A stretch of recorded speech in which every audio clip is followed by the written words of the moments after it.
It's a HeadFirst MTL, right? Based obviously on the Wizard.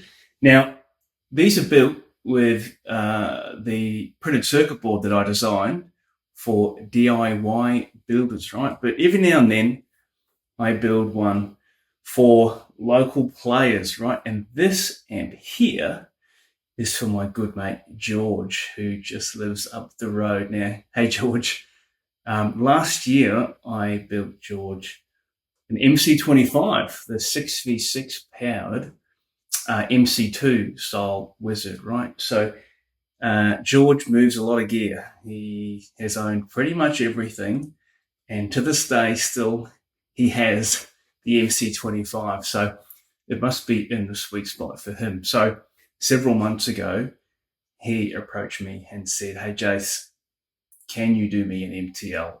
And I featured a few of these on the channel, right? So people have seen them. I ordered the parts in, we got underway. George contacted me and he said, "Hey, man, can I ask for a few changes?" I said, "Yeah, no worries," right? So we put a full power, half power switch on the rear. That's easy. And he wanted a second master, which is really interesting, right? So one of the things I do with these MTLs and the MC2s, if I ever build them for local players, I always have a global master, overall system volume, right? So it's a rhythm channel and a lead channel on these things, right? 2-channel amp. Each channel has a boost off and boost on mode. And in the original Wizard amps, they do not have an overall system master or a global master. I always put that in. This has also got Metro style zero loss effects loop using one of my PCBs, and it has MIDI control. So I'm looking down here at my FC12 foot controller, which is connected to my X3 here, and I'm scrolling through scenes. And if that's coming out on the video, you watch the LEDs on the front of the amp, right? So that's the rhythm channel with no boost, rhythm channel with boost, lead with no boost, and lead with boost. And the additional thing that George wanted was a second master. Now, why do you want a second master? Well, it's for a volume change, right? So it's like, if you know the Friedman lineup, the Phil X amp, the Mesa Barbara Trinity has this as well. It has a master 1, master 2. You can set them up at different overall global master volumes.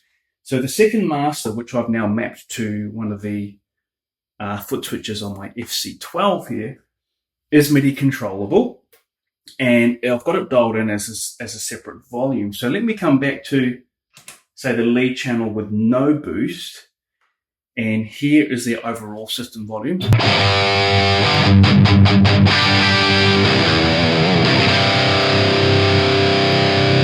And I'll bring in the second master and you'll hear the volume change.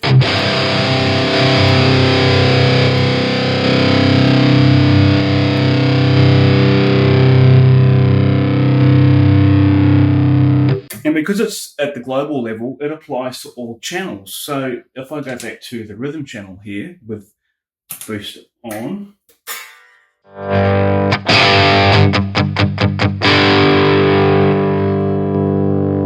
you can hear it, right? It has an effect on all channels.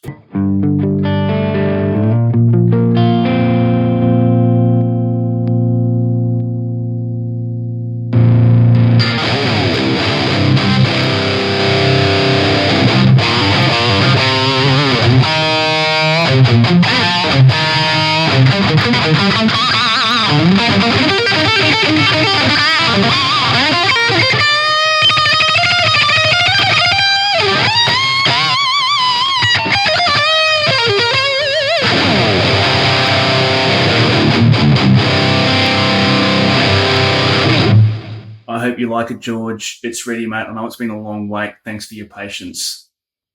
Cheers, guys. So not long after receiving his amp, George put together this clip. He sent me a link to it. I was like, whoa, this sounds huge. This is George covering John Petrucci's Jaws of Life. Enjoy.